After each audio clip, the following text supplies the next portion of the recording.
vote yes on H.R. 2274. And I yield back the balance of my time. Generally yields back her time. Gentleman from New Jersey.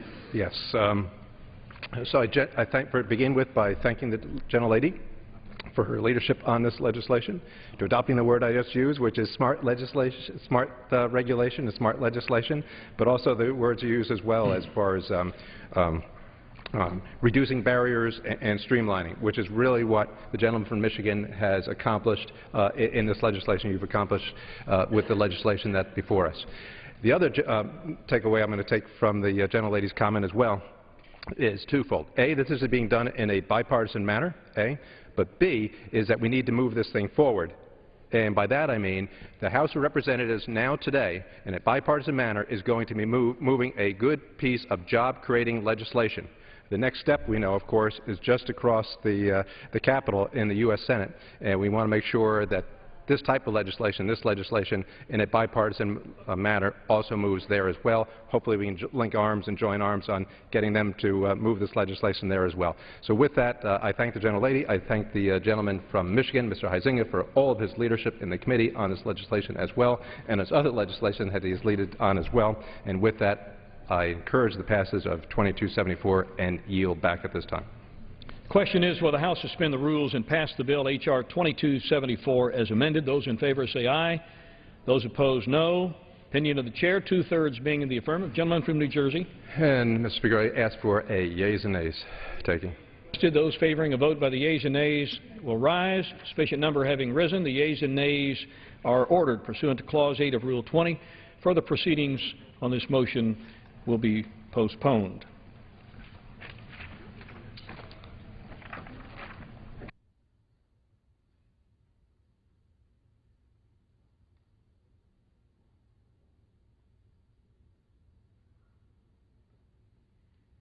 For what purposes does the gentleman from New Jersey seek recognition? Agree. I move that the House suspend the rules and pass H.R. 801. The clerk will report the title of the bill, please.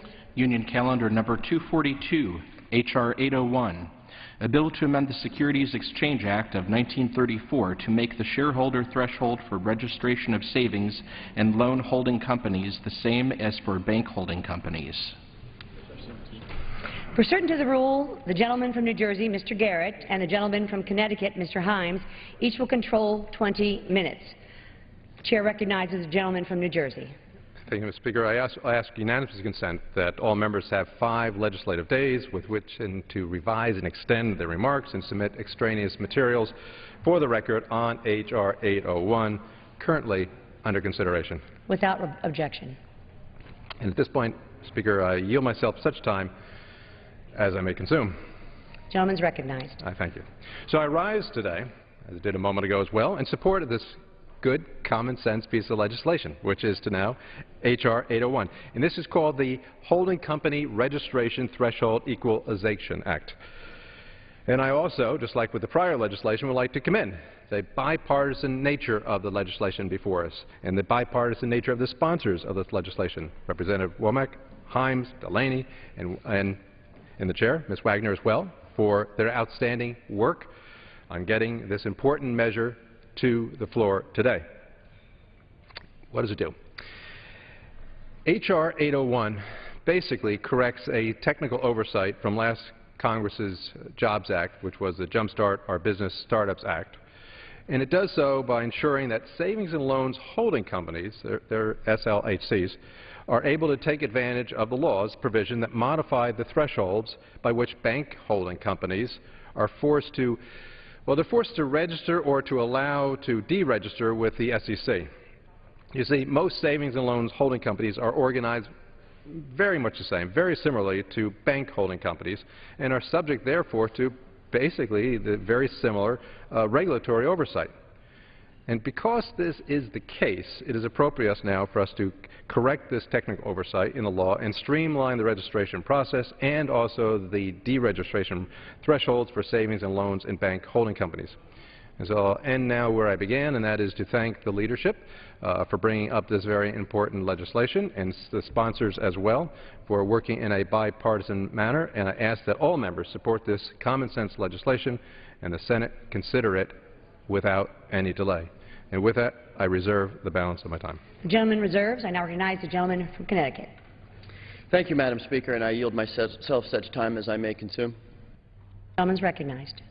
Thank you, Madam Speaker, and I once again thank Chairman Garrett, Chairman of the Subcommittee on Capital Markets, for his support and leadership on this bill, and I particularly thank my co-sponsors on this bill, Mr. Womack, with whom I have worked before, Ms. Wagner, and Mr. Delaney. Additional co-sponsors of the bill are Mr. Polis, Mr. Quigley, and Mr. Renacci. Thank you for your hard work. This is a rare example of a wise, bipartisan bill that will achieve something important, which is to basically undertake a technical fix to the Jobs Act, which was passed into law in April of 2012, which allowed banks to put off becoming public until they reached a threshold of 2,000 shareholders. Now, that sounds like a small and technical point, but it put a tremendous burden on banks that perhaps were not ready to go public with more than 500 shareholders at the time. The legislation did not directly specify that savings and loans would also receive the same treatment. It was, I believe, the intent of Congress that that be the case, and so H.R. 801 goes back to seek to remedy this issue. The Holding Company Registration Threshold Equalization Act, a rather awkward name for H.R. 801, extends the shareholder registration thresholds to savings and loan holding companies. This bill will ensure that savings and loan institutions operate under the same rules as banks, trying to create a more uniform and simple regulatory apparatus. This will help these institutions raise capital so that they have the resources to make the loans which drive the economic growth, the businesses, the colleges, the mortgages, the purchases that drive the economic growth of this country. Madam Speaker, and again, thank you, Mr. Garrett, for your support. As we seek creative solutions to the nation's job crisis, we should do everything we can to stimulate the consumer demand that we know drives so much of this economy. This bill is one small, common-sense step we can take in that direction. Again, I thank Mr. Womack and Ms. Wagner, Mr. Delaney for their leadership. Thank you, Mr. Chairman. And with that, I'll reserve the balance of my time. The gentleman reserves. I now recognize the gentleman from New Jersey. And I, too, thank the gentleman from Connecticut. Now we turn to the prime sponsor, the gentleman from Arkansas, Mr. Womack. And I yield to him such time as he may consume. The gentleman from Arkansas is recognized. Thank you, Madam Speaker. And my thanks to the subcommittee chairman and to the overall chairman, Henseling, for shepherding this bill through committee and bringing it to the House floor. And I, too, would like to express my gratitude to my colleagues on both sides of the aisle, particularly Representative Himes, with whom I worked in the previous Congress on similar legislation that has already been articulated, Representatives Delaney and Madam Speaker, Ms. Wagner, for working with me on this bipartisan measure. As you know, Madam Speaker, we've been talking about jobs, and the House has passed bill after bill to create a better environment for private sector growth and job creation. These conservative solutions would help create new jobs today, would make life better for families across the country, and would expand opportunity for everyone without expanding government. And that's exactly what this bill, H.R. 801, does as well, and I'm proud to rise and urge support for its passage. Small financial institutions are essential to the communities they serve. Their boards are made up of community leaders. Their employees are our neighbors. They sponsor Little League teams, softball leagues. They support the United Way. On Friday nights, you see their logos on the scoreboards at high school football games. These institutions have a deep and abiding love for the towns that they serve. And our constituents, small business owners, farmers, hardworking Americans, rely on them to meet payroll, to purchase equipment, or to buy a car or a home. Unfortunately, these institutions are coming under increased pressure from Washington, forcing them to spend more and more of their resources, and not to put capital into the community, but to comply with onerous new regulations and requirements. Requirements intended for larger banks, instead of serving the needs of their communities. But our small community banks and savings and loan holding companies were not the cause of the financial crisis, so they should not be treated as though they were. That's why in the last Congress, the House and Senate acted to eliminate some of these unnecessary burdens by passing the Jobs Act. Among other things, the bill raised the registration threshold for bank holding companies from 500 to 2,000 shareholders and increased the deregistration threshold from 300 to 1,200 shareholders, better positioning banks to increase their business lending and in turn promote economic growth in our communities. Due to an oversight, the Jobs Act did not explicitly extend these new thresholds to savings and loan holding companies. As a sponsor of the original legislation, this wasn't our intent, and I supported report language in the House FY13 Financial Services and General Government Appropriations Bill clarifying that savings and loan holding companies should be treated in the same manner as bank and bank holding companies. Additionally, Representative Himes and I wrote to the SEC Chairman Shapiro to ask that the SEC use its authority to carry out our original intent. Unfortunately, Madam Speaker, we are still without a successful resolution to the problem. At a time when our economy is struggling, Congress must address the issue and ease the burdens on these institutions and to allow them to deploy more of their capital throughout the communities they serve.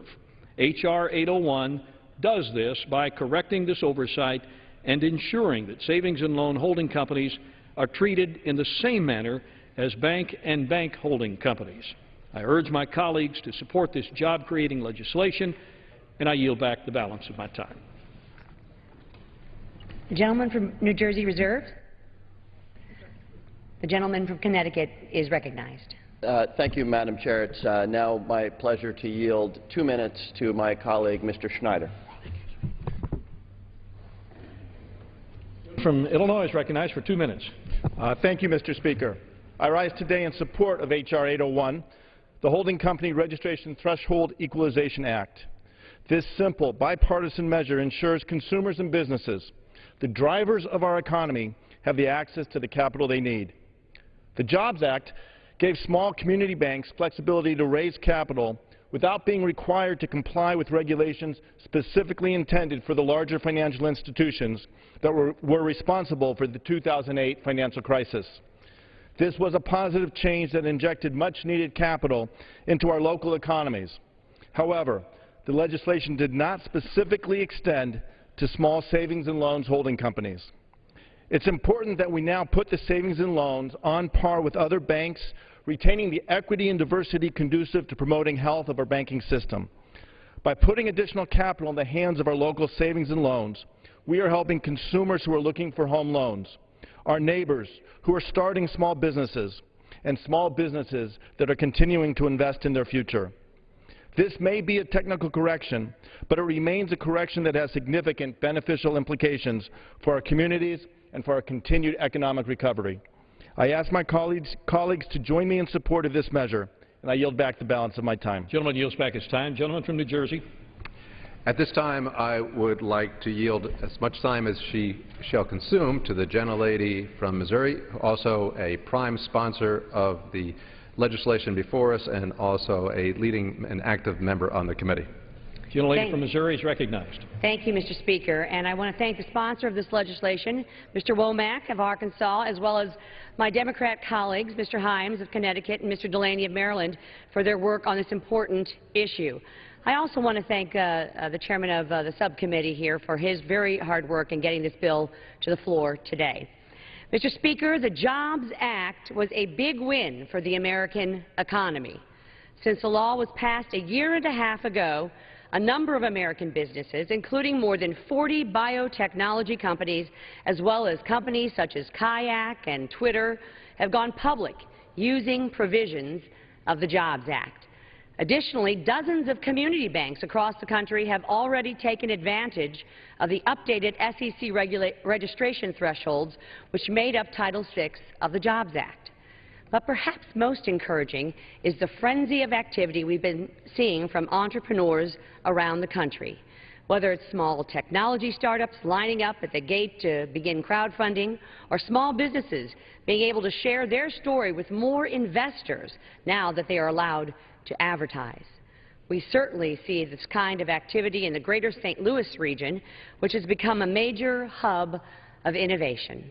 This is exactly what the Jobs Act was intended to do: allow entrepreneurs and small businesses to focus on innovating and creating jobs, not only complying with outdated government regulations. Unfortunately, as we all know, Washington tends to move a little slower than the private sector, which is why this legislation is necessary. Title VI of the Jobs Act updates outdated SEC registration thresholds for community banks, and it will allow banks to focus more time on serving their customers than on complying with unnecessary red tape. And while Congress intended to include savings and loans as a part of these new registration thresholds, the SEC to date has not interpreted the law in this way. Savings and loans perform essentially the same function as banks. They're overseen by the same regulators and are a pillar of many small towns and communities across this country. Missouri is home to about 20 savings and loans that could one day benefit from the provisions in Title VI.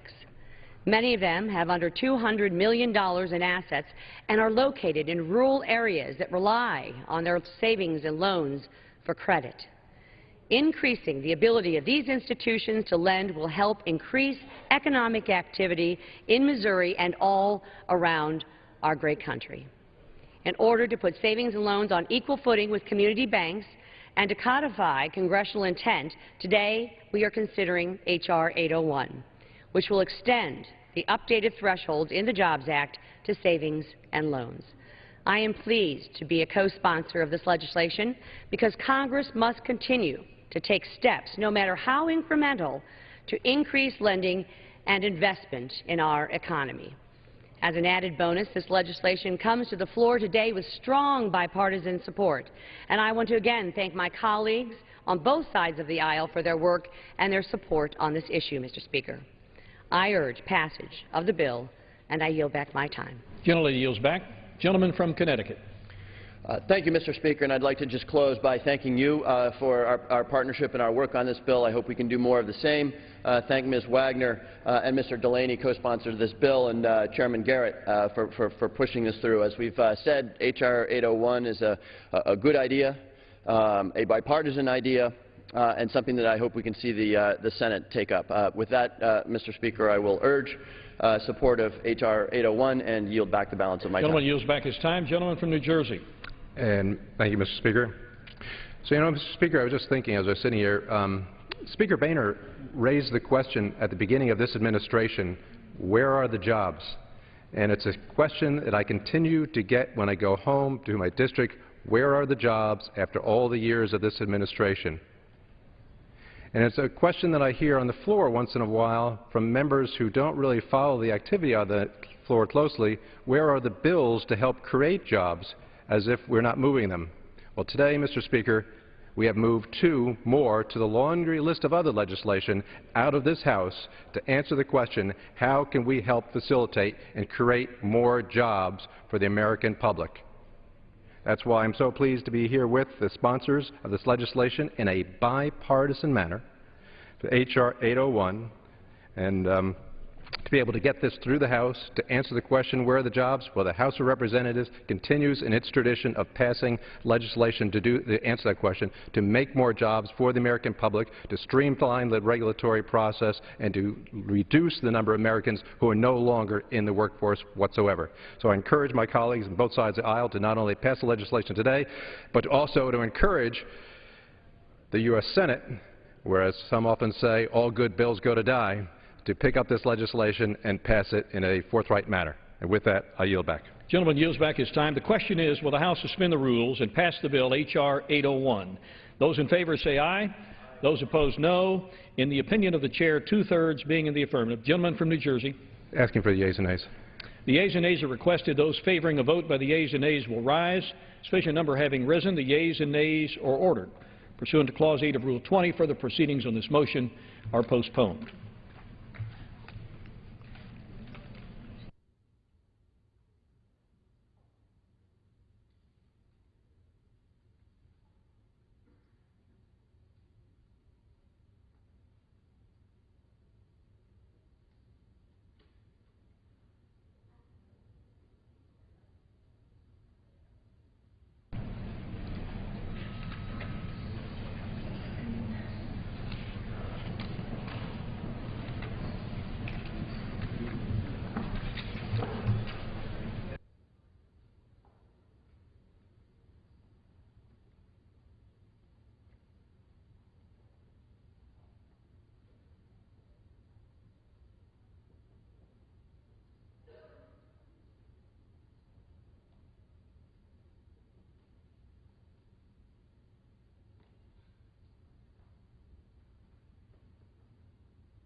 For what purpose does the gentleman from Kentucky seek recognition? Mr. Speaker, I move that the House suspend the rules and pass House Joint Resolution 106. The clerk will report the title of the bill. House Joint Resolution 106, joint resolution making further continuing appropriations for fiscal year 2014 and for other purposes. Pursuant to the rule, the gentleman from Kentucky, Mr. Rogers, and the gentlelady from New York, Ms. Lowy, each will control 20 minutes. The chair recognizes the gentleman from Kentucky. Mr. Speaker, I ask unanimous consent that all members may have 5 legislative days in which to revise and extend their remarks and include extraneous material on H.J.Res 106. Without objection. Mr. Speaker, I yield myself such time as I may consume. Gentleman is recognized. This is a very, very short-term continuing resolution to keep the government open and operating until January 18th. The continuing resolution that ended the government shutdown in October provided funding only until January 15th, which is, of course, tomorrow. As you know, yesterday I posted the full fiscal year 2014 omnibus to fund the government for the rest of the year. We hope to pass this comprehensive legislation tomorrow and send it to the Senate in short order. However, in order to allow for the Senate and White House to process, pass, and then sign the omnibus, we simply need a little extra time for the Senate to take up the matter and work it through their process. This legislation extends the deadline by 3 days and prevents a potential lapse in appropriations that would cause unnecessary problems for government operations. I ask that my colleagues vote yes on this necessary bill, and I reserve. Gentleman's time is reserved. Gentlelady from New York. Thank you, Mr. Speaker. I rise in support of this clean, short-term, continuing resolution to ensure uninterrupted government services while we finish the omnibus bill. Mr. Speaker, our work could not begin until passage of the Murray-Ryan budget agreement in December. The House and Senate budget resolutions were nearly $92 billion apart. We had already suffered an unnecessary government shutdown. The December budget agreement, passed with bipartisan support, gave the Appropriations Committee a workable number and allowed bipartisan, bicameral negotiations to occur. And we haven't wasted a moment. Our committee worked through the holidays to produce the fiscal year 2014 omnibus package. I'm delighted to report that it contains all 12 spending bills and detailed direction in all areas of discretionary spending. Reaching agreement on all 12 bills was not easy, required a tremendous level of cooperation and compromise. Nobody got everything they wanted. Last night, Chairman Rogers and Chairwoman Mikulski released the text of the omnibus bill, and members will now have 2 days to review the details before the House votes. Unfortunately, the current continuing resolution expires at midnight on Wednesday. To allow time for Senate consideration, we must now consider the short-term interim CR extension. This clean 3-day CR will guarantee no lapse in funding while the legislative gears turn. It contains no policy provisions or other extraneous material. I support its quick passage. Gentleman from Kentucky. Mr. Speaker, if the gentlelady has no further speakers, I'm prepared to yield back. The gentlelady says does the gentlelady from New York have additional speakers? No further speakers. In which case, Mr. Speaker, does the gentlelady yield back her time? She yields back her time. Gentleman from Kentucky. The gentleman yields as well.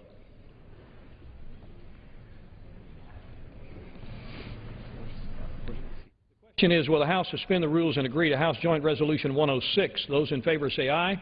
Those opposed, no. In the opinion of the chair, 2/3 being in the affirmative, the rules are suspended. The joint resolution is agreed to.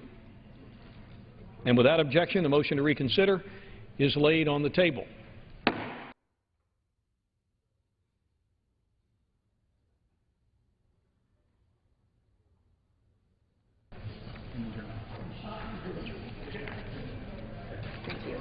Pursuant to Clause 8 of Rule 20, proceedings will resume on questions previously postponed. Votes will be taken in the following order. Motions to suspend the rules and pass H.R. 2274 and H.R. 801 and approval of the Journal. The first electronic vote will be conducted as a 15-minute vote. Remaining electronic votes will be conducted as a 5-minute vote. The unfinished business is the vote on the motion of the gentleman from New Jersey, Mr. Garrett, to suspend the rules and pass H.R. 2274 as amended, on which the ayes and nays are ordered. The clerk will report the title of the bill. Union Calendar number 243, H.R. 2274, a bill to amend the Securities Exchange Act of 1934 to provide for a notice filing registration procedure for brokers performing services in connection with the transfers of ownership of smaller privately held companies and to provide for regulation appropriate to the limited scope of the activities of such brokers. The question is, will the House suspend the rules and pass the bill as amended? Members will record their votes by electronic device. This is a 15-minute vote.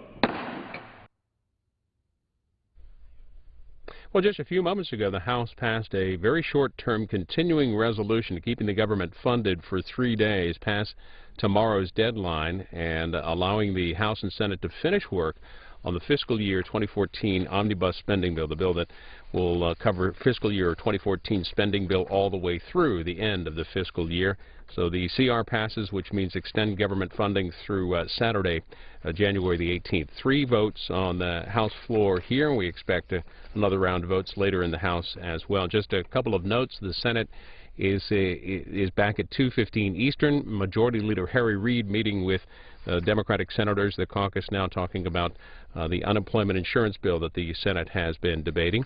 And you can follow Senate coverage when they come back at 2:15. A procedural vote is expected at 2:30 in the Senate on limiting debate on an amendment to that unemployment insurance bill. News from the House this afternoon. Democratic Representative Bill Owens will not run for re-election in November, according to several sources. That's from Politico. This is a 15-minute vote. It will be followed by 2 5-minute votes. And during this vote, we're going to take you to the Democratic leaders from this morning after their caucus meeting at the Capitol. They focused in particular on a new study called the Shriver Study, focusing on women and families, proposed cuts in food and nutrition programs, and extending unemployment insurance. We will show you as much of the briefing as we can as this first vote continues.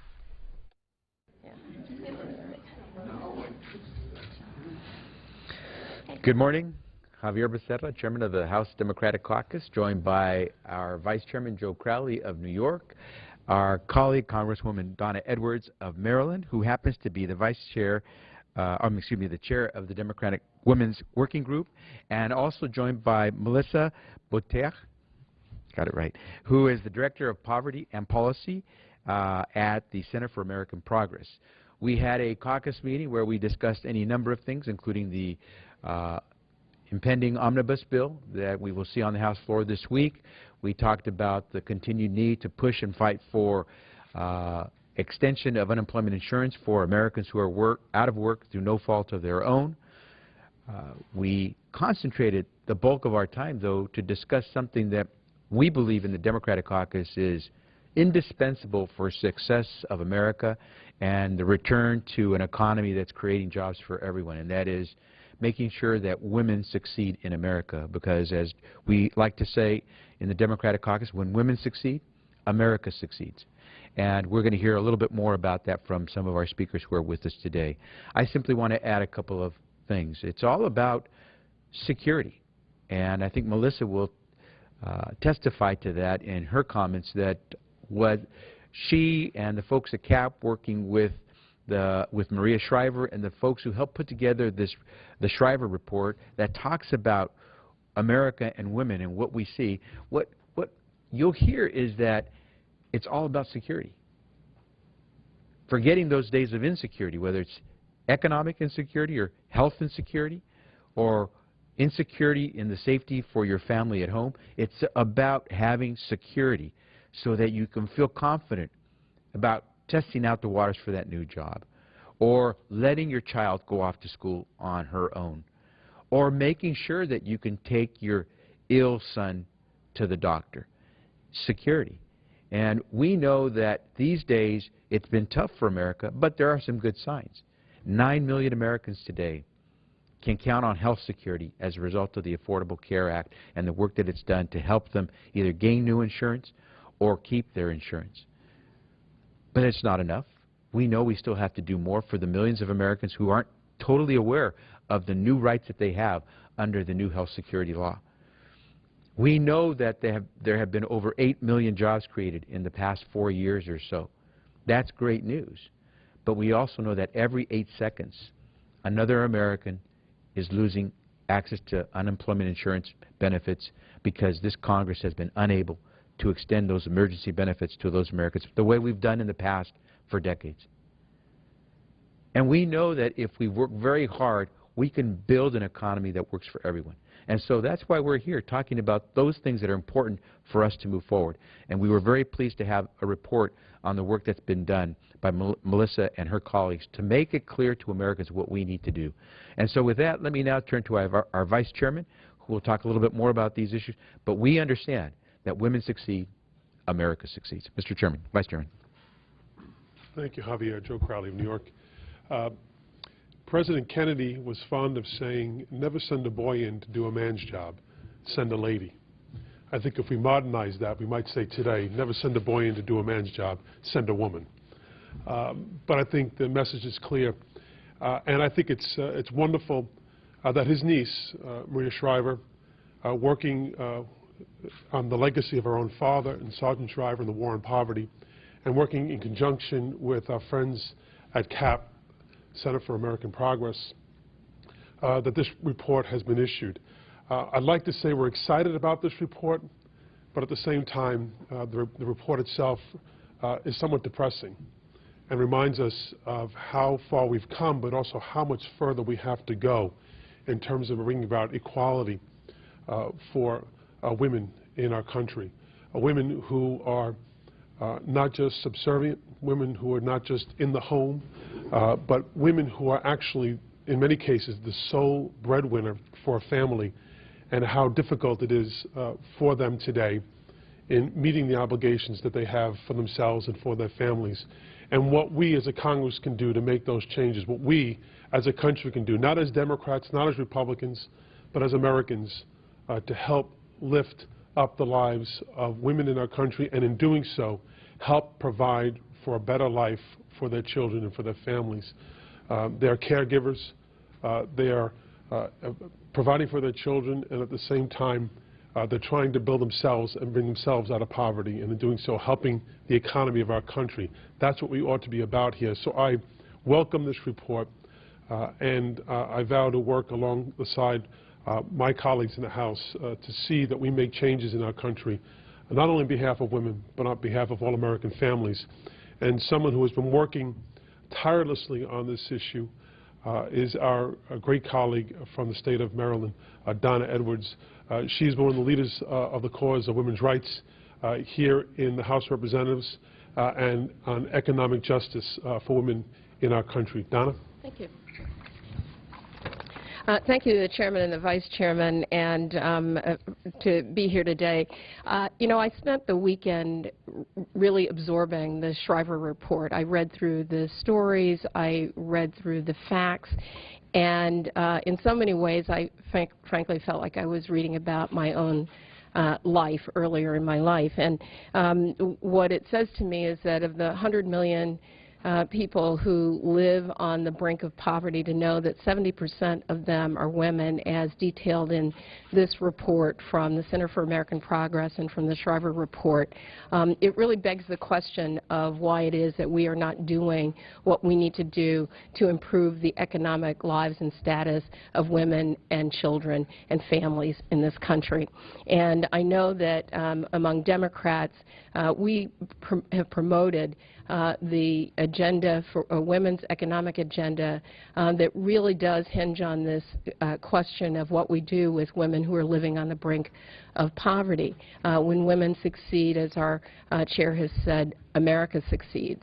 And this report really spells out in great detail the data that underpins a policy vision that really is meant to improve the lives and economic status of women.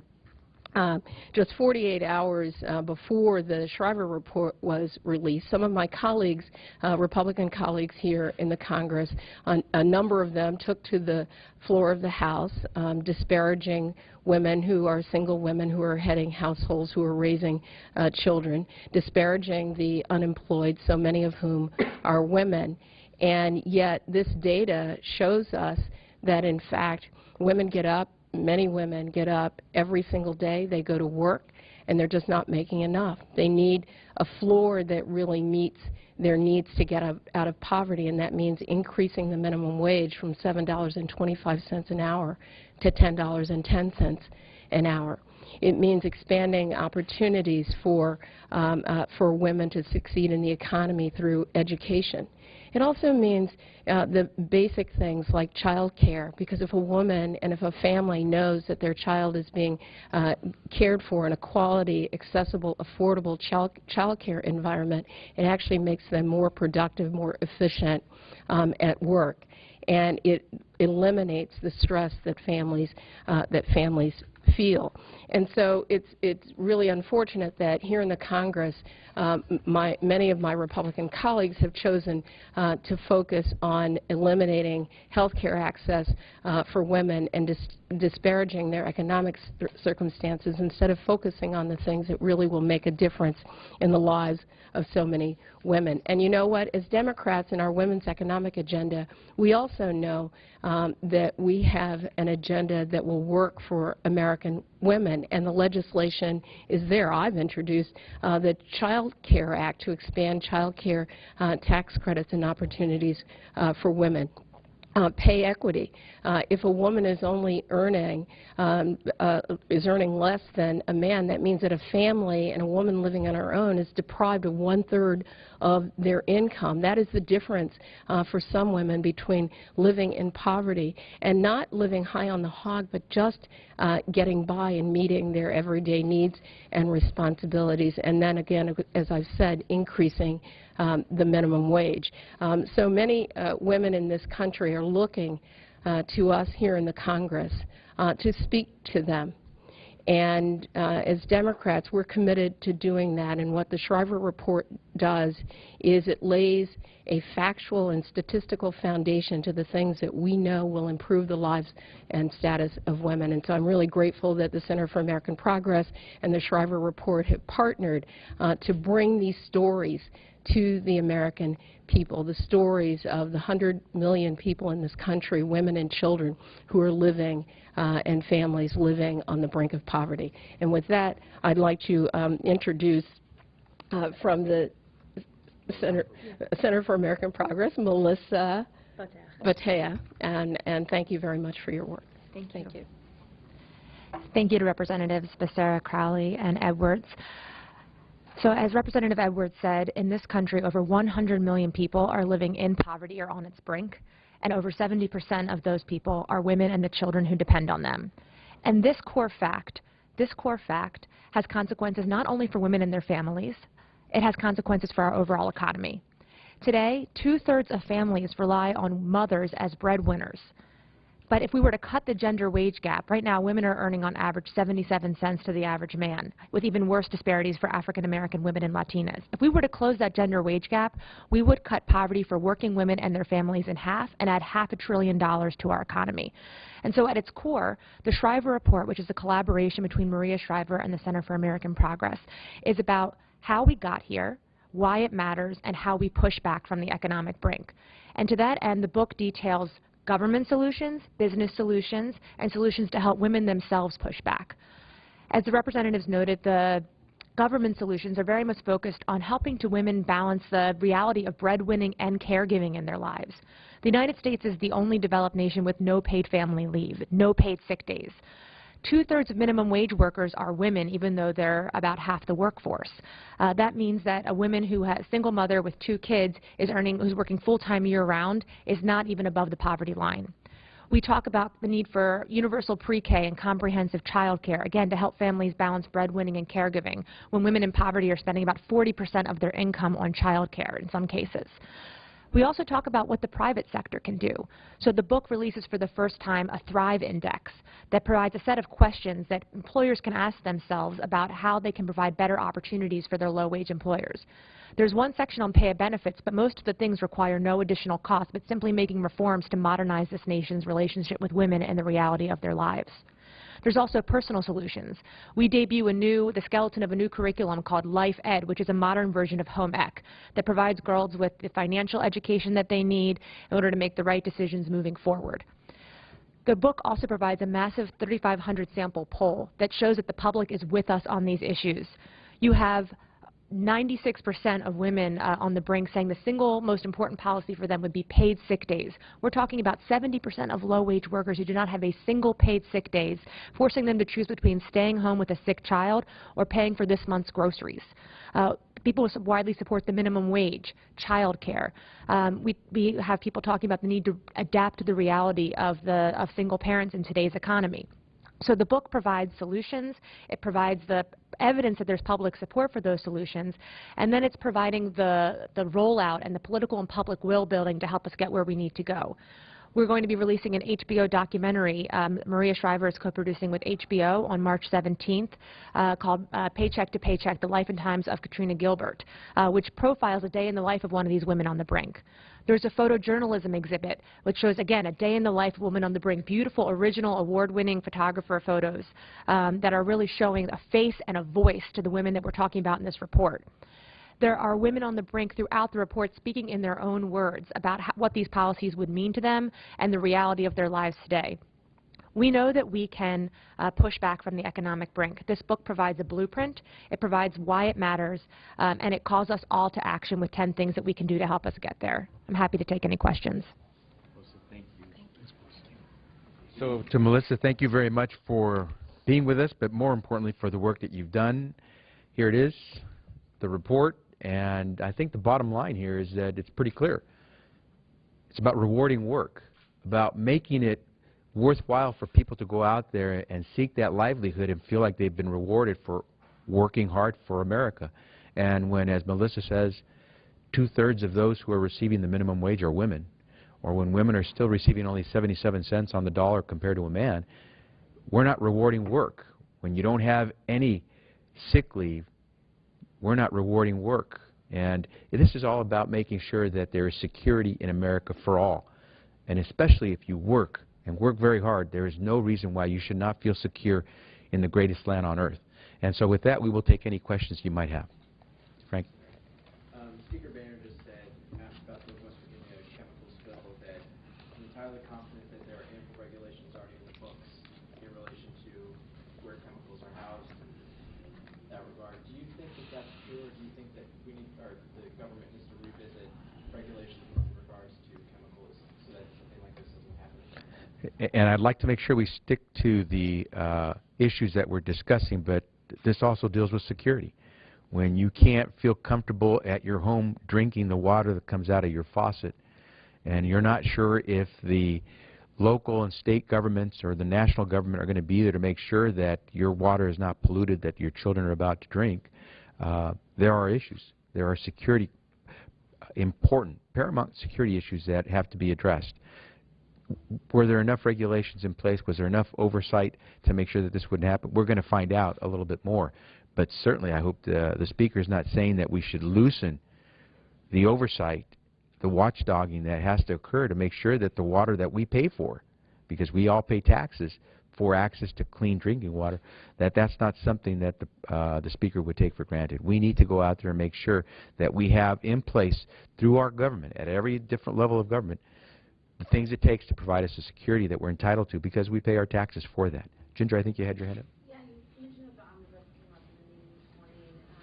Give a sense of the general mood and thoughts on that and whether or not your members will be voting for it. I know, just sort of dovetailing to the issue today, that there is funding for Head Start that wasn't there before. Is that enough? Are people excited about that kind of stuff, or was there stuff that was cut sort of counterweight that? I think excited is an overstatement.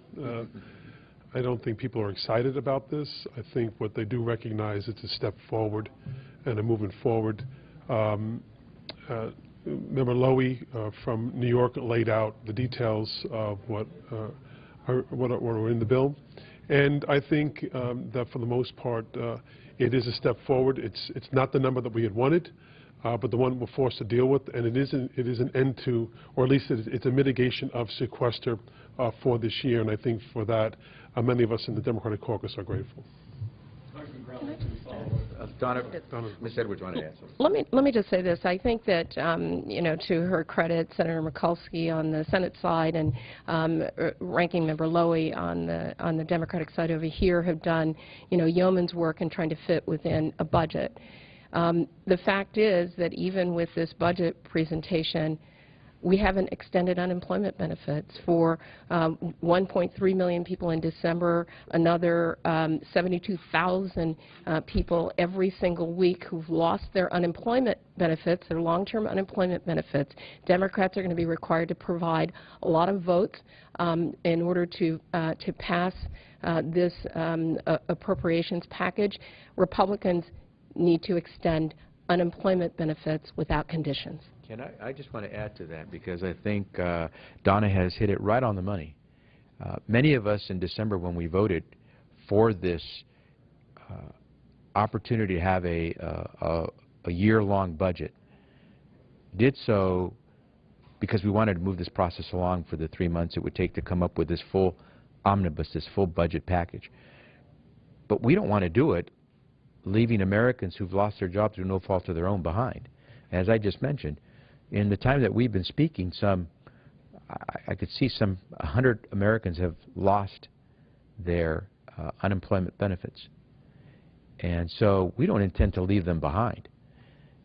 Many of us are still concerned that if this package does not include or give us a chance in the House of Representatives to have a vote on extending unemployment insurance for those Americans who are right now seeking work but can't find it and therefore are without job through no fault of their own, it's still a tough vote.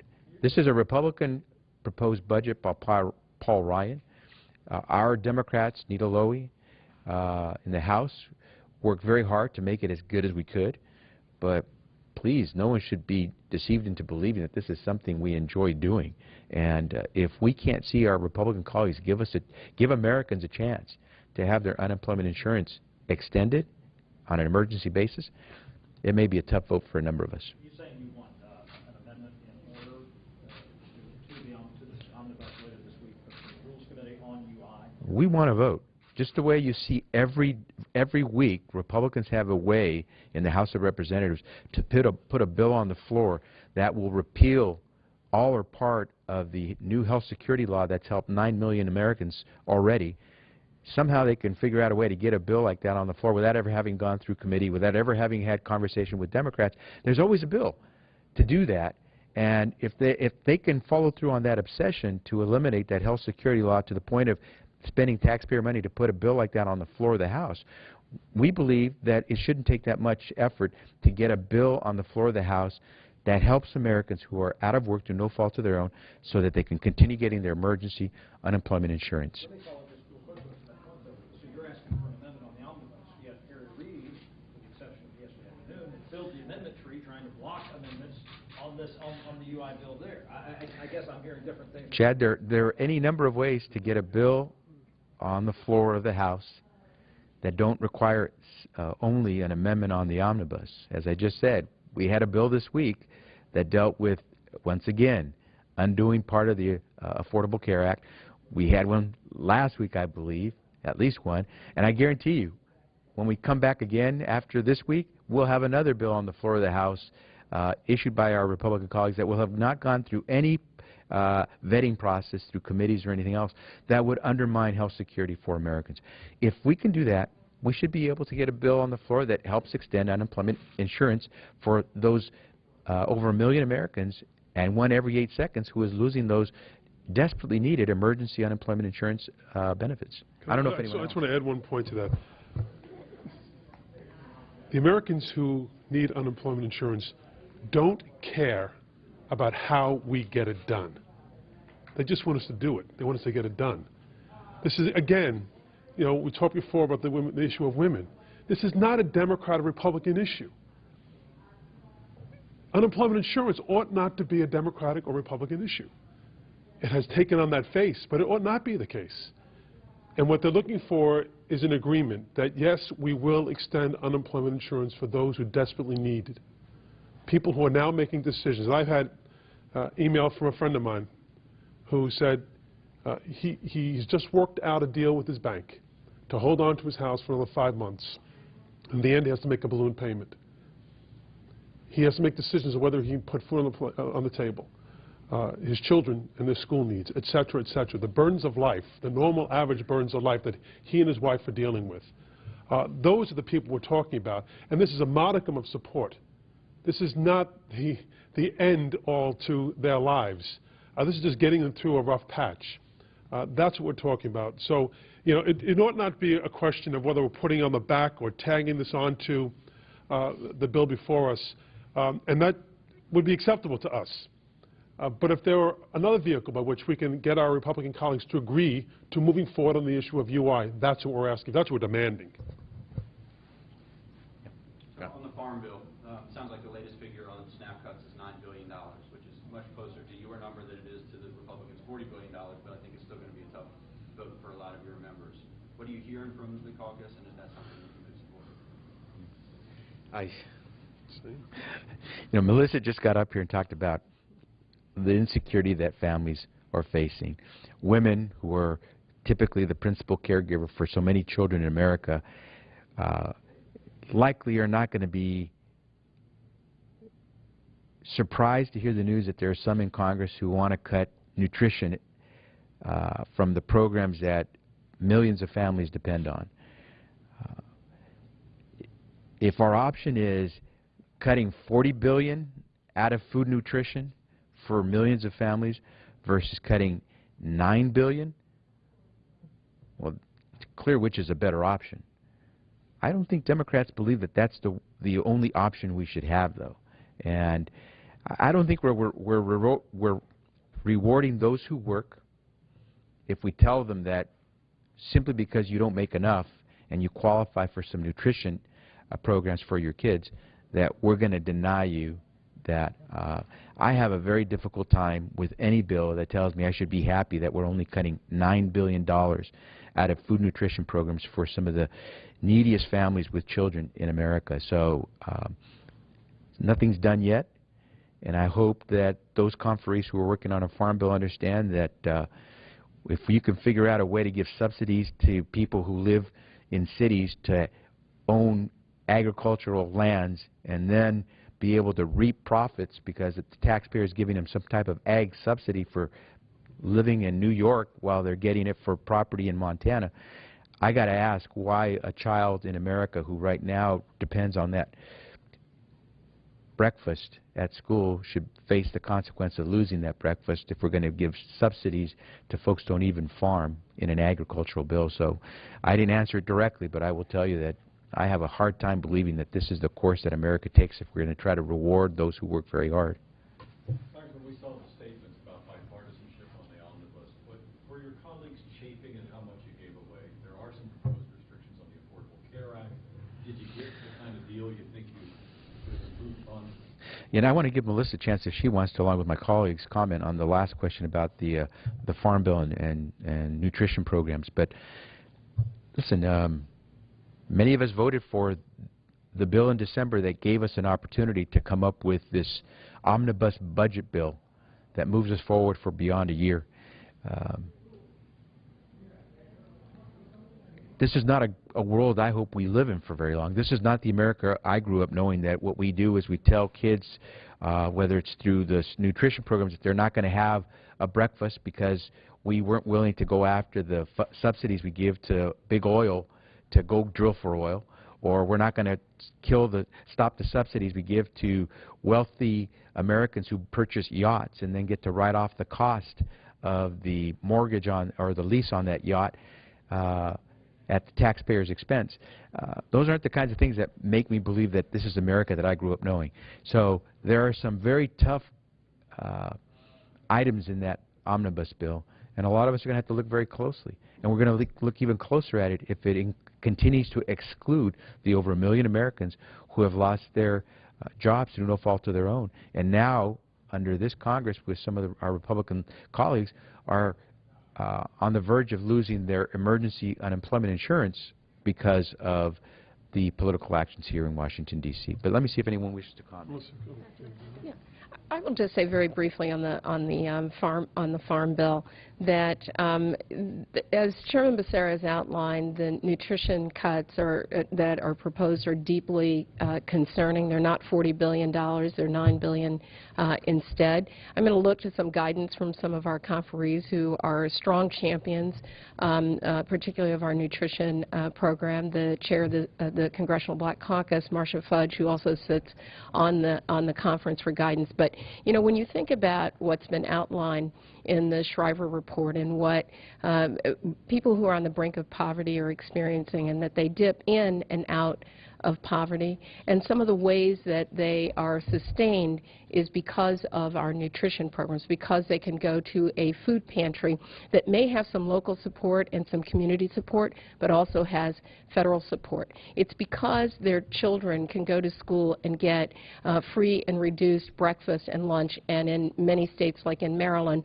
supper as well, so that they don't go hungry from one day to the next when we expect them to learn. And so the idea that we have to operate in this limited environment where people who are in the most need are asked to suffer, while those who've gained the most in this economy are not, is a real challenge for me, both as a Democrat and as a woman and as a mother. And I think that we're going to be very concerned that the folks who need to be making sacrifices aren't doing that for the $9 billion that's really needed by families who live on the brink. I just want to say these proposed cuts are coming on top of a cut that already took place across the board for all families on nutrition assistance on November 1st. And to pivot back to the book, one of the best ways if we want to reduce expenditures on the safety net is to enact the policies in this book. It's to raise the minimum wage. There was a recent study that showed that just in the fast food sector, workers who are working at or around the minimum wage are getting about $7 billion a year in the safety net. These are working families. If we were to raise the minimum wage, we could significantly reduce the amount that we're spending without cutting families off needed assistance. Paid family leave. The states that have enacted paid family leave, you've seen a reduction for families that were able to take advantage of it on relying on public assistance. So the best way to really reduce public expenditures is not to cut people off needed assistance, it's to cut poverty. And the way that we cut poverty is through the blueprint that we've laid out in this book, through increasing wages, increasing job creation, and increasing family economic security. One final question, perhaps? If not, thank you all very much. Thank you. Thank you. I need to And back live to the House floor, the first of 3 votes, 15-minute vote on a bill dealing with amending the Securities and Exchange Act. Just before this series of votes, the House, by a voice vote, agreed to a very short-term spending bill, the continuing resolution funding the federal government through January the 18th, past tomorrow's deadline, so the House and Senate can finish work on the 2014 omnibus spending bill.